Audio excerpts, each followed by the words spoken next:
మరి collections poster వచ్చిన తర్వాత చాలామంది నాకు కామెంట్ చేసేది ఏంటంటే, అన్న అసలు ఈ రియల్ కలెక్షన్సా ఫేక్ కలెక్షన్సా అనే విధంగా కామెంట్స్ అయితే చేస్తున్నారు. ఐఎండిబిలో హయ్యెస్ట్ ఇండియన్ గ్రాసింగ్ మూవీస్ అని కొడితే ఫస్ట్ ప్లేస్లో దంగల్ ఉంది. ఐఎండిబి ప్రకారం 2024 కోట్లు రాబట్టింది. సెకండ్ ప్లేస్లో బాహుబలి 2 ఉంది. ఐఎండిబి ప్రకారం 1742 కోట్లు బాహుబలి 2 రాబట్టింది.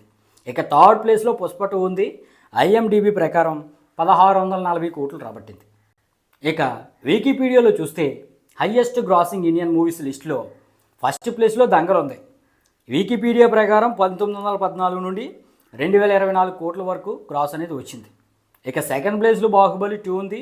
ఐఎండిబి ప్రకారం 1747 కోట్ల నుండి 1810 కోట్ల వరకు గ్రాస్ వచ్చింది. ఇక థర్డ్ ప్లేస్లో పుష్ప 2 ఉంది. ఈ మూవీకి అయితే వికీపీడియా ప్రకారం 1642 కోట్ల నుండి 1800 కోట్ల వరకు వచ్చింది. ఇది భయ వికీపీడియా ప్రకారం పుష్ప 2 థర్డ్ ప్లేస్లోనే ఉంది. ఐఎండిబి ప్రకారం పుష్ప 2 థర్డ్ ప్లేస్లోనే ఉంది. ఇక ట్రేడ్ ట్రాకర్స్ ప్రకారం కూడా పుష్ప 2కి 1750 కోట్లు మాత్రమే గ్రాస్ అనేది వచ్చింది.